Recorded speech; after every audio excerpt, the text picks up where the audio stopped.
Du coup, sans plus attendre, on va commencer à cette première prise de parole. Donc, j'accueille Candice qui va pouvoir animer cette discussion autour de Paris 2024. Et j'ai le plaisir de recevoir donc Raphaël et Corentin qui vont venir témoigner justement de leur expérience.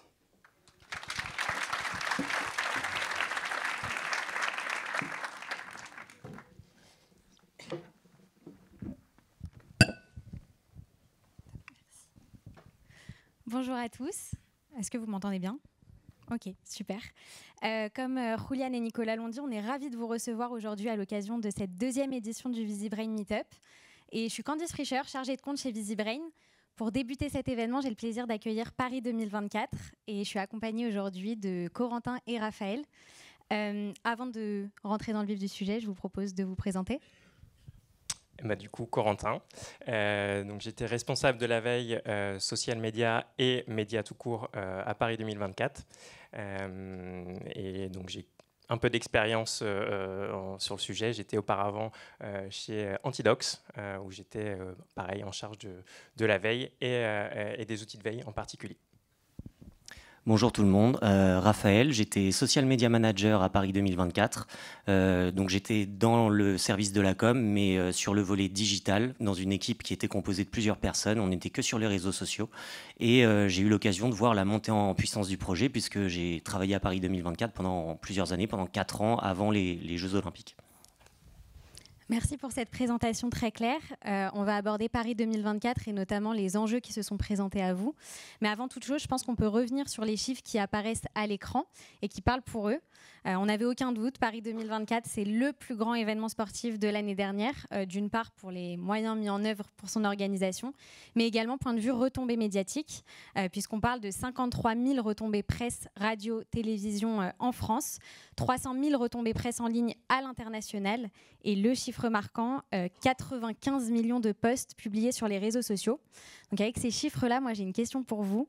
Comment on est structuré, comment on est organisé pour gérer de tels volumes de conversations et quels étaient vos enjeux?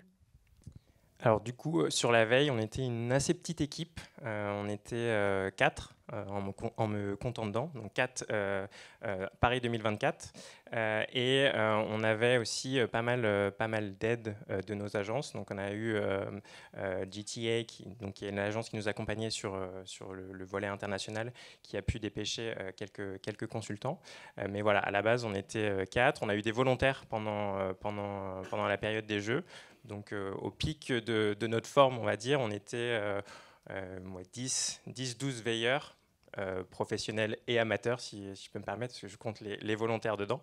Et donc voilà, et nous, notre principal enjeu, on a vu les chiffres impressionnants, notre principal enjeu, c'était éviter de passer à côté de quelque chose et de louper une information essentielle pour l'organisation des Jeux et pour la réputation de Paris 2024. Nous, côté réseaux sociaux, on était 7-8 pendant très longtemps. Et pendant les Jeux, on a été plus d'une vingtaine. Donc, montée en puissance pour couvrir le plus grand événement sportif planétaire. Et pendant plusieurs années, en fait, on a pu se tester des process, tester des contenus, tester des formats qui nous ont donné beaucoup d'informations sur ce qui était bien à faire pendant les Jeux et ce qui était bien de plutôt mettre de côté. Après, pendant les Jeux, on était très très bien rodés. Nous, notre enjeu principal, c'était que les réseaux sociaux de Paris 2024 soient vraiment la vitrine des Jeux de l'événement et qu'on puisse montrer au grand public tout le positif et tout le meilleur aspect des Jeux et de ce que la France pouvait proposer. Merci pour cette présentation très claire. Au-delà du pôle justement veille et du pôle réseaux sociaux, donc interne à Paris 2024, est-ce que vous étiez également en collaboration étroite avec des entités extérieures? Si oui, lesquelles et pourquoi? Oui, Paris 2024, on était en collaboration avec pas mal de monde. Je vois pas mal de monde dans la salle qui travaille avec nous, que ce soit la mairie de Paris, que ce soit la RATP, que ce soit les opérateurs de transport, les ministères qui étaient là, notamment le ministère de l'Intérieur et le ministère des Affaires étrangères qui nous ont beaucoup accompagnés, Viginum aussi. Donc il y avait pas mal de monde. D'ailleurs, je les remercie, je ne sais pas si j'ai eu l'occasion de le faire, mais je les remercie pour l'accompagnement. Et l'idée, c'est qu'avec eux, on échangeait des alertes, on échangeait des bilans. Ça nous permettait, nous, à la fois de nous conforter dans nos analyses et dans ce qu'on pouvait envoyer à notre direction. Et eux aussi, d'une certaine manière, ça permettait de les rassurer. Donc c'était vraiment j'aime pas trop l'expression, mais un échange win-win où chacun pouvait être rassuré sur la pertinence de ce qu'il envoyait. Et c'était vraiment une stratégie de Paris 2024, c'est-à-dire qu'à partir du moment où on partage le même constat, donc on a les mêmes veilles, on a la même analyse, généralement les stratégies de communication derrière sont alignées. Donc du coup, c'était plus facile pour parler d'une même voix. Merci. Vous l'avez super bien expliqué, on était vraiment sur deux pôles bien distincts mais quand même très complémentaires. Est-ce que vous avez un exemple d'un moment où vos deux pôles ont dû travailler ensemble en amont de l'événement ? Oui, donc là vous avez une photo des mascottes sous vos yeux. En fait, à J-1 an des Jeux de Paris 2024, on a fait un contenu, on a réalisé une série de contenus assez spécifiques avec les mascottes, où les mascottes incarnaient la prise de parole du projet à J-1 an, et on avait plein de contenus différents avec des petites bulles de BD, la mascotte qui s'adressait à nos audiences. Grâce à Corentin, on a très vite vu que ça partait bizarrement sur certains réseaux, notamment sur X, et que les tweetos, ils n'étaient pas du tout réceptifs à ce type de contenu. Donc, on a très très vite arrêté le plan de diffusion. On a trouvé d'autres contenus pour remplacer cela, et on a arrêté, on a essayé d'éteindre le feu. Et il faut savoir que cette façon de travailler a été différente tout au long de Paris 2024. Donc ça, en amont des Jeux, on était assez proches, on était des équipes un peu plus petites, donc on avait des liens directs et les alertes étaient en direct. Pendant les Jeux, en fait, il y avait un filtre supplémentaire, c'est-à-dire que toutes les mauvaises nouvelles que je pouvais remonter, je les remontais uniquement à Philippe, qui était notre responsable, et c'est lui qui redescendait ou pas l'information. L'idée, c'était de préserver un peu les équipes réseaux sociaux du mauvais esprit qu'il pouvait y avoir, et Paris 2024 étant un prescripteur d'opinion, l'idée c'était de préserver justement cet esprit d'initiative et de créativité au maximum. Merci. Je pense que la question maintenant que tout le monde se pose, comment on prépare un tel événement ? Il faut savoir que la préparation, c'est 90% de notre travail, les 10% étant les jeux et le bon succès. Nous, en veille, comment on s'est préparé ? D'ailleurs, on a eu de la chance parce qu'on a eu une période très structurante qui s'appelle le geobashing, juste avant les Jeux, qui nous a permis d'identifier un certain nombre de sujets potentiellement chrysogènes, que ce soit la sécurité, les transports, le prix des places, la scène, j'en passe et des meilleurs. Je me souviens, pour la petite anecdote, avoir fait quand même une petite note sur le hashtag Je chie dans la Seine. Donc vraiment, on était vraiment sur des sujets de fond vraiment très, très intéressants. Donc nous, en fait, en veille, ce qu'on a fait, c'est on a pris tous ces sujets et on a fait un maximum d'alerting dessus. Donc tout était structuré là-dessus. Donc ça, c'est, on va dire... sur le flux, on va dire que c'était 20% du flux global, et le reste, on était plutôt sur des alertes type sur le nombre de retweets, sur des alertes plutôt volumétriques, où si une publication dépassait un certain seuil, on était alerté. Et en plus de ça, on avait aussi des alertes sur les différents prescripteurs d'opinion qu'on a pu identifier, donc que ce soit des politiques, des journalistes. Donc ça, on avait en place tout un système très, très organisé qui nous ont permis de suivre un peu ces jeux. Oui, en effet, pour rappel, sur VisiBrain, on peut créer autant d'alertes qu'on le souhaite, on n'est pas limité. Et en plus de ça, on peut choisir des modes de réception personnalisables. Et il me semble, Corentin, d'ailleurs, que tu avais pas mal de boucles Telegram sur lesquelles tu recevais... Exactement. D'ailleurs, c'est grâce à Telegram qu'on a pu suivre tout ça, parce que j'avoue que je suis un peu allergique aux mails, et recevoir beaucoup d'alertes via les mails, c'est un peu compliqué. Et bon, je ne vais pas faire de pub, mais c'est très bien fait sur Telegram. On peut recevoir uniquement le lien et le contenu, donc ça permet de traiter beaucoup plus rapidement, je parle pour mon expérience, beaucoup plus rapidement le volume de données. Merci Corentin pour ces explications sur le périmètre de veille. Raphaël, côté réseaux sociaux, quelle a été votre communication avant l'événement et est-ce que tu peux nous parler un petit peu de la place des sites de compétition sur justement les réseaux? Alors nous, avant l'événement, on a profité de chaque étape du projet pour pouvoir tester des contenus, pour pouvoir tester des process d'organisation entre nous, alors que ce soit la présentation des médailles, la présentation des mascottes, toutes ces grandes étapes du projet qui devaient avoir un traitement de communication classique et un traitement de communication sur le digital aussi. À côté de ça, il y a eu aussi 3 mois avant les Jeux, le début des Jeux, pendant lequel la flamme olympique a fait le Tour de France. Et nous, ça nous a permis de tester plein d'angles, de process aussi, et de nous associer à des personnalités et des sportifs qui ont été porteurs de flammes pour faire des contenus avec eux et essayer d'élargir nos audiences par ce levier-là. Comme tu l'as dit, Candice, il y a eu aussi les stars, hein, entre guillemets, des Jeux qui étaient les sites de compétition, qui étaient énormément mis en avant sur les réseaux sociaux et sur les comptes de Paris 2024. Donc nous, ce qu'on a fait avant les Jeux, c'est qu'on allait sur les sites de compétition pendant qu'ils étaient montés pour faire du contenu, faire de la photo et pour aussi prendre un peu nos marques en amont, parce que pendant les Jeux, on a été amené à aller sur les sites de compétition pour faire du contenu. Donc c'était important qu'on ait quelques repères avant pour qu'on ne soit pas perdu le jour J pendant les Jeux. Donc voilà, et accessoirement, les contenus étaient très très bien pris, même les contenus de présentation en amont étaient très très bien pris par nos audiences et ça a cartonné. Et après, évidemment, pendant les Jeux, les contenus ont cartonné aussi. Merci.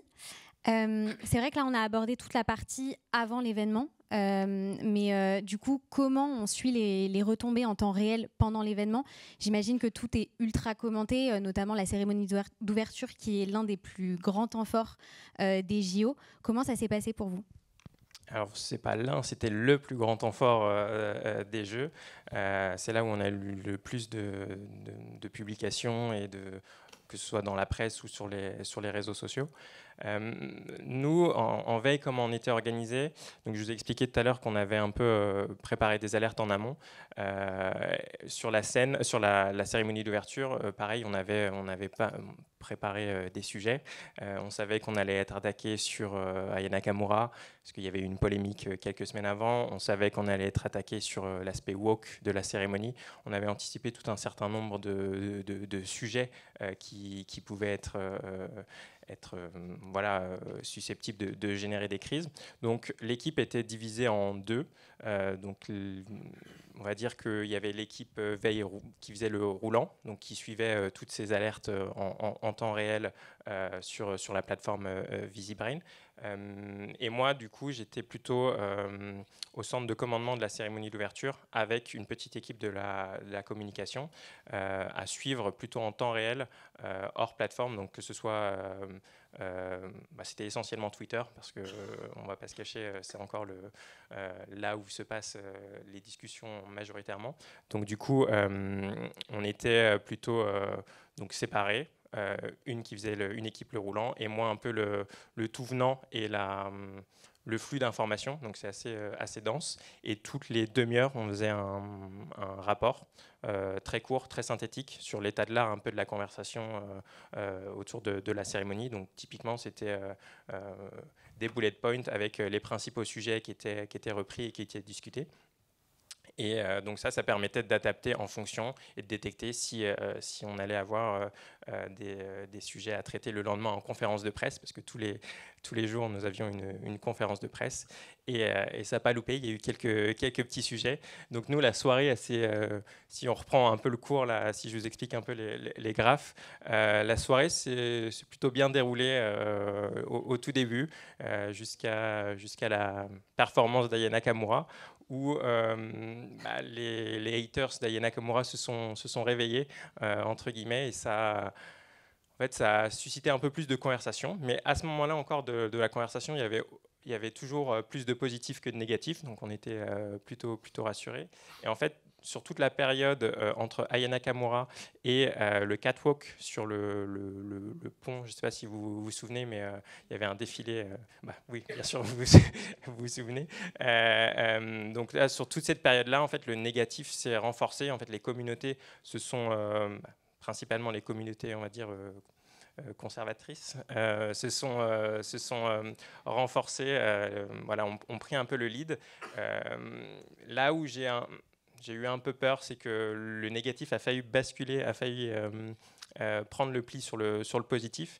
Mais heureusement, on a eu une grande artiste sur la Tour Eiffel qui a pris toute la lumière et qui a retourné la dynamique. Vous voyez sur le graphe, on a un pic de positif assez important. Donc Céline Dion a réussi ce pari ou ce franc succès que de retourner X, la dynamique de X de manière assez flagrante. Et donc du coup, ça a présagé en fait de ce qui allait se passer pendant les Jeux, parce que avant les Jeux et avant la cérémonie d'ouverture et après la cérémonie d'ouverture, en fait, on a divisé par 2 le nombre de mentions négatives autour de Paris 2024. Donc c'est assez impressionnant. Et toi, Raphaël, côté réseaux sociaux, comment ça s'est passé pendant les Jeux ? Alors, pendant les Jeux, nous, notre plus grand défi, c'était de faire un traitement des Jeux sans la vidéo, parce que l'utilisation de la vidéo était autorisée seulement pour les ayants droit. Donc nous, on n'a fait que de la photo. Donc le principal défi, c'était de faire vivre les Jeux et de réussir à transmettre les émotions qu'il y avait sur place à travers nos photos. Vu le succès que certaines photos ont eu et vu le nombre de fois que certaines ont été partagées, je pense que ça a été réussi, parce qu'on avait des super photographes, on avait identifié des besoins en photo, donc on avait recruté des profils de photographes vraiment super pour couvrir les Jeux et nous accompagner. Donc premier défi, c'était la photo, et deuxième défi, évidemment, c'était de faire vivre plus de 50 championnats du monde en même temps sur les réseaux de Paris 2024. Alors, nous, on a essayé d'être le plus exhaustif possible. On avait une organisation qui était très bien rodée en envoyant des personnes sur place pour qu'elles puissent faire des photos et nous fassent remonter les contenus en live. Et on a essayé d'être le plus exhaustif possible. Quand on ne pouvait pas envoyer des personnes sur les sites de compétition et qu'il y avait des événements qui étaient vraiment très marquants, bah là, on faisait appel à une banque d'images et on faisait du contenu avec ce qu'on pouvait trouver. Mais oui, les 2 principaux défis, c'était l'exhaustivité et le fait de contourner la vidéo. Merci pour ces explications. On le comprend dans ce que vous nous avez expliqué. Paris 2024, ça a marqué, mais ça a surtout engagé. Comment vous avez fait perdurer justement cette effervescence jusqu'à la fin des Jeux et comment vous avez clôturé cet événement ? Côté veille, on n'a rien fait perdurer du tout parce qu'on est assez tributaire de ce qui se fait dans les médias et sur les réseaux sociaux. Donc nous, avec la fin des Jeux, il y a eu une baisse d'activité drastique. Donc on avait beaucoup moins de choses à veiller. Nous, on a pris ce temps-là, plutôt l'après-jeu, pour dresser des bilans. Non pas des bilans avec une perspective d'évolution. En fait, nous, ce qui nous intéressait, c'était plutôt d'avoir un état de l'art de la conversation et d'établir un peu une référence. Parce qu'il faut savoir qu'avant le Paris 2024, il n'y avait pas vraiment de référence en termes de social listening et de veille en matière d'organisation des Jeux Olympiques. La précédente édition, Tokyo 2021, il n'y avait pas de spectateurs.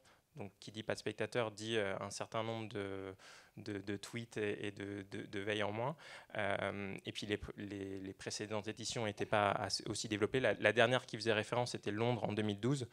En 2012, les réseaux sociaux, ça reste encore, et même la veille, ça reste, on était encore au balbutiement. Donc du coup, l'idée, c'était plutôt de faire des bilans pour que ça puisse servir notamment à LA 2028, qu'ils aient un peu une référence de ce que nous, on a pu faire, ce qu'on a pu avoir comme données, comme bilan, bref. Et on a fait aussi pas mal de revues de presse, notamment des revues de presse par pays. Il faut savoir qu'un de nos plus grands enjeux, c'était aussi de savoir, parce que nous, le spectre de la veille était assez large, on avait le monde entier à veiller, donc il a fallu faire des choix, et je ne vous cache pas que c'est assez compliqué de veiller le monde, notamment en matière de presse. Donc nous, grâce à VisiBrain, on a pu trouver des alternatives, c'est-à-dire que nous, on a pris les pays et les médias qui nous intéressaient, que ce soit des médias de la presse, mais aussi des médias de la radio ou des médias TV. Et en fait, on s'est mis à suivre leurs comptes sur les réseaux sociaux et on a pu capter en partie certains reportages et certaines données via ça. Et donc, on a pu en faire de très belles revues de presse qui étaient partagées à nos directions. Merci pour ces éléments. Raphaël, côté réseaux sociaux. Alors côté réseaux sociaux, nous, après la cérémonie de clôture des Jeux paralympiques, en fait, le nombre de posts a drastiquement baissé, ce qui est normal. Et pendant toute la semaine suivant la cérémonie de clôture, on a plutôt fait des posts un peu bilan, un peu nostalgie, en partageant des photos des Jeux qui avaient créé beaucoup d'engagement. Et la semaine, le week-end juste après, il y a eu la parade des athlètes français sur les Champs-Élysées. Donc là, cet événement, c'est vraiment le dernier grand événement qui a été couvert et qui a été partagé sur les réseaux de Paris 2024. Après ça, il y a eu un contenu un peu au revoir ou incarné par la mascotte, où la mascotte dit au revoir aux audiences qui suivaient tous les comptes de Paris 2024. Et après ça, on a plutôt fait des posts plus institutionnels sur le bilan des Jeux, sur le process de seconde vie qu'on a essayé de mettre en place après les Jeux. Et tout ça était divulgué sur LinkedIn, parce que c'était plus cohérent de partager ces informations sur ce réseau. Et à ce jour, le compte LinkedIn peut encore servir aux équipes qui sont encore en place. Elles sont très peu, mais elles pourraient s'en servir pour partager quelques infos si elles en avaient besoin. Le reste des comptes n'est plus actif et ne seront plus jamais utilisés. Merci. On arrive à la fin de ce témoignage. Ce qu'on retient avant tout, c'est que oui, veiller un événement d'une telle ampleur, c'est possible. Comme vous nous l'avez expliqué, ça nécessite un dispositif ultra établi, notamment parce que les enjeux évoluent selon la chronologie et la temporalité de l'événement et nécessitent du coup des actions bien ciblées et soutenues par VisiBrain, puisqu'on l'a évoqué, en amont, on est plutôt sur un dispositif d'alerting et une posture d'anticipation des signaux faibles, tout un dispositif de veille en temps réel pendant l'événement et enfin des smartboards pour dresser un bilan final. Merci à tous les deux d'avoir répondu présent aujourd'hui et place aux questions.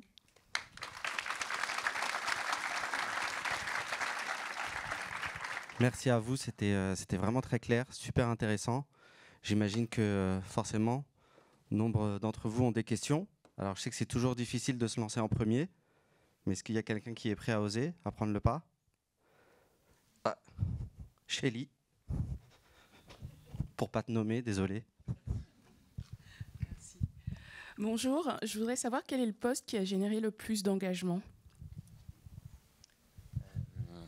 Le poste qui a généré le plus d'engagement, il me semble de mémoire que lorsque Snoop Dogg a porté la flamme, en fait, il y avait une personne, un créateur de contenu qui avait suivi le moment, qui a fait une vidéo de Snoop Dogg qui porte la flamme. Ça a été posté en collaboration sur Instagram avec le compte de Snoop Dogg. C'est difficile de faire plus fort en termes d'association que le compte de Snoop Dogg. Donc, ce post de mémoire, il avait vraiment très très bien marché. Bonjour, déjà félicitations pour tout le taf, ça a dû être un sacré été. J'avais une question sur la veille de la cérémonie d'ouverture. Les graphes que vous avez montrés, c'était pour les conversations en français. Non, c'était pour tout. Non, c'était pour tout. Et donc il y avait vraiment. Et vous avez remarqué un différentiel justement dans le traitement sur Aya Nakamura, etc., entre conversation francophone et En fait, internationale. Il faut savoir que sur toute la partie préparation des jeux, l'aspect français, la sphère francophone était prescripteur de l'opinion. Et même pendant la cérémonie, en fait, ça s'est vu, parce que Aya Nakamura, c'est ça qui déclenche un peu comment ça s'appelle, l'emballement un peu médiatique. Et en fait, ça s'est retourné avec l'arrivée des Jeux, où on avait beaucoup plus de côté international. Et pendant la cérémonie, en fait, Céline Dion, l'aspect positif a été principalement porté par les sphères anglophones et aussi francophones, mais c'est là où en fait on a vu aussi un décalage. Donc il y a eu un peu des deux. Oui, je vais faire un peu d'escalade. Je vous laisse vous présenter en même temps. Oui, Juliette, Backbone Consulting. Je voulais savoir pour l'analyse des messages qui étaient ni en anglais ni en français, si vous aviez des veilleurs qui comprenaient les autres langues et comment vous faisiez du coup pour analyser ces messages-là. Alors, on a fait des choix parce que, pareil, on a été une petite équipe. Il y avait quelques personnes qui étaient capables de lire du portugais, de l'allemand, de l'espagnol. En fait, notre plus grosse problématique, c'était le Japon, parce que le Japon, c'était un marché prioritaire à la fois pour nous et pour le CIO. Pourquoi prioritaire ? Parce que Paris 2024 se situe dans la lignée de Tokyo 2021, donc il y avait quand même encore des enjeux à traiter. Et donc du coup, en fait, on a dû trouver des alternatives et s'intéresser à des médias qui traitaient en anglais l'information, donc des médias japonais qui traitaient en anglais. Donc c'est comme ça qu'on a pu avoir un peu un sentiment, mais sur l'aspect commentaires des internautes et des téléspectateurs, on était un peu plus limité, mais si ça nous est arrivé de passer par à la mano des Google Translate pour essayer de voir si la publication est plutôt négative ou positive. Mais globalement, vu que tout s'est bien passé, c'est un peu un de mes regrets à titre personnel, mais tout s'est bien passé du point de vue de Paris 2024, donc on n'a pas eu tant de choses à gérer. Et en fait, j'aurais aimé qu'il y ait un peu plus de situations un peu plus chrysogènes pour pouvoir éprouver un peu le système que j'avais mis en place là-dessus. Est-ce qu'on a une autre question ? Oui. Je reviendrai faire toi après. Bah, si tu te sens, mais tu peux te présenter aussi. Bonjour à tous, Morgane Fiat, je suis freelance dans la veille. Est-ce que vous avez intégré Antoine Griezmann au dispositif des lycéennes des jeux de fête, ou est-ce qu'il a fait ça dans son coin sans lien avec vous Est-ce que vous avez communiqué avec lui ? Non, je pense qu'il avait sa propre veille sur France Télévisions et c'est plutôt à toi de répondre, mais il aurait pu être engagé aux réseaux sociaux, hein, il était très efficace. En fait, il a été énormément relayé par les comptes équipe de France olympique et paralympique. Et nous, Paris 2024, on regardait ça, mais un peu en biais, en positif, hein. Mais c'est plutôt avec les comptes équipe de France qu'il a interagi, pas avec Paris 2024. Guillaume, de chez Backbone. Merci. Ouais, j'avais une question sur la surveillance. Est-ce que vous aviez mis en place une surveillance de communauté ou de panels spécifiques, par exemple, je sais pas, des panels députés, journalistes, activistes, pour voir un peu comment ça s'excitait dans certaines communautés, pour voir s'il y a des sujets sensibles qui émergeaient ou pas? Ouais, on avait. Parce que du coup, l'enjeu, c'était de faire face à ce volume de tweets. Et donc, du coup, nous, on avait repéré certains prescripteurs d'opinion, donc que ce soit des journalistes, que ce soit des associations anti-JO, que ce soit des politiques, que ce soit des athlètes, parce que pareil, on a dû suivre des athlètes. Nous, le plus gros risque de buzz pouvait provenir des athlètes et de la manière dont ils étaient reçus sur le village, s'ils aimaient la compétition ou pas. Donc nous, le plus gros risque, c'était ça. Et oui, on avait un certain nombre de panels. Alors on les appelait pas comme ça, mais nous, plutôt les key opinion leaders. On avait un certain nombre de comptes qu'on avait en surveillance. Bonjour, Maïra de Citeo, l'éco-organisme en charge de la gestion des déchets en France. On a beaucoup de sujets chez nous, gestion de crise. Vous avez parlé de votre stratégie, on va dire, d'ajustement sur les mascottes. Est-ce qu'il y a d'autres moments que vous voulez nous raconter en mode gestion de crise et d'autres stratégies que vous avez mis en place pour gérer tous les débats autour des JO? Peut-être qu'on peut parler de la tour. La tour, ouais. La tour à Tahiti, qui a été une petite épine dans le pied fin 2023, début 2024. Donc là, pareil, on a eu des... donc si je refais l'histoire, Paris 2024 décide d'organiser en concertation avec différentes personnes, mais décide d'organiser les Jeux à Tahiti, et ça suscite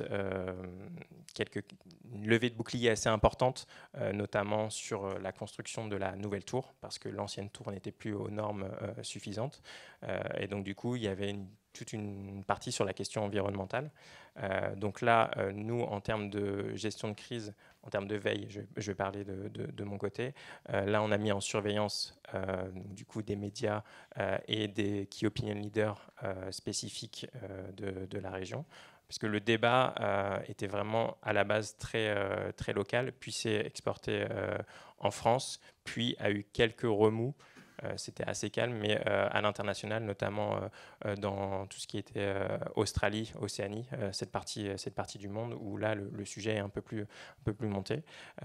Et donc du coup, nous, on a fait notre taf de veilleur, c'est-à-dire qu'on a surveillé, on a alerté des différentes problématiques.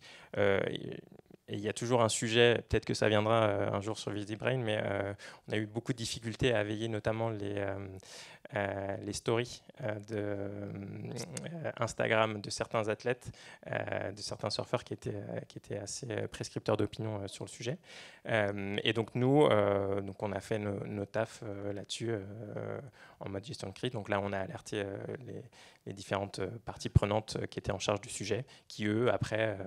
en fonction de nos analyses, prenaient les décisions qui allaient bien. Donc ça a été un parti. Et tu peux peut-être parler sur la partie...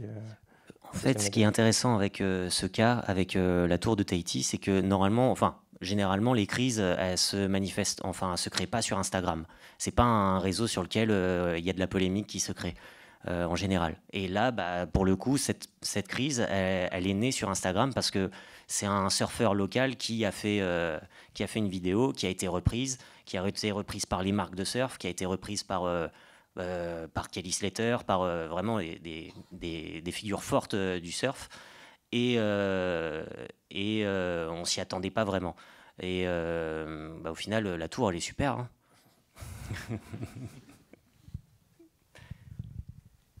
Une autre question encore? Bonjour, Emma de chez Delman Data et Intelligence. On a vu que le volume de mentions était conséquent et vous avez parlé de gestion de crise. Est-ce que vous avez un exemple d'un signal faible que vous avez identifié, qui ne faisait pas partie... c'était pas déjà trop tard, le taux d'engagement, et c'est ça qui vous a mis la puce à l'oreille. Peut-être un compte peu influent, ou voilà, est-ce que vous avez repéré l'étincelle qui après a pu déclencher un feu?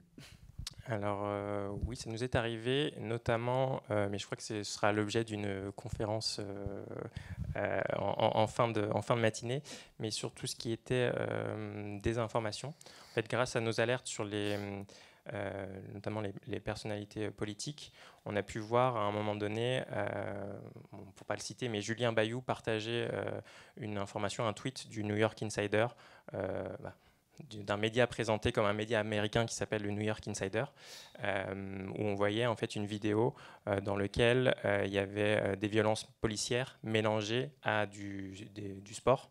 Donc typiquement c'était un lancer de marteau un lancer de poids qui se terminait en jet de grenade sur une population. Donc en gros ce genre de vidéo. Et donc du coup ça on a pu le repérer via Julien Bayou. L'alerte qu'on avait pu mettre en place, et en fait le message qui était derrière, c'était les jeux, ce sera ça en fait, ce sera les jeux catastrophe, quoi. En gros, il va se passer plein de choses. Donc nous, on a repéré assez vite l'information. On est remonté un peu sur le New York Insider, parce que je vous avoue que, étant veilleur depuis quelques années, je ne connaissais pas le New York Insider. Donc premier réflexe, c'est que je me rends sur le site et je regarde un peu ce que c'est, et je me rends compte que au final, il y a beaucoup d'informations qui sont liées à l'Azerbaïdjan. Donc pour un média américain, c'est un peu suspect. Pareil, il n'y avait pas de mention légale sur le site. On regarde les premières diffusions de la vidéo.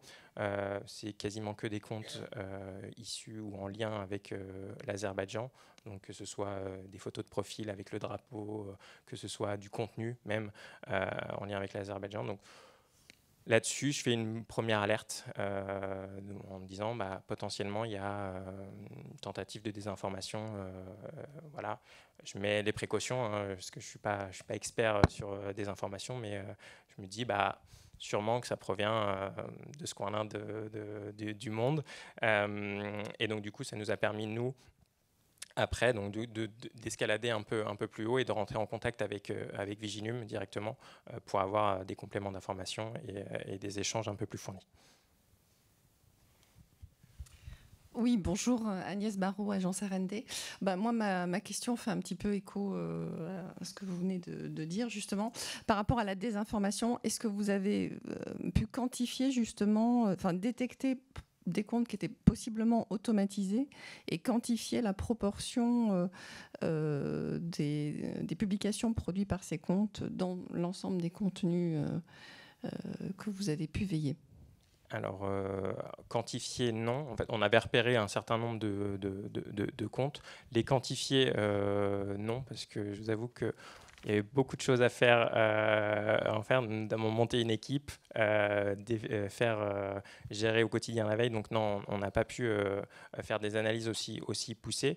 Après, en termes de désinformation, je pense que je laisserai d'autres répondre, mais il me semble sur ce qu'on a pu entendre à droite à gauche, on nous promettait une pluie de désinformation, et au final, ça a été heureusement plutôt calme, parce qu'il y avait peut-être d'autres sujets prioritaires que Paris 2024 pour les acteurs de la désinformation. Mais non, a priori, si je peux ne pas me tromper, mais je crois que ça a été relativement calme. Merci Quentin, merci Raphaël, merci Candice.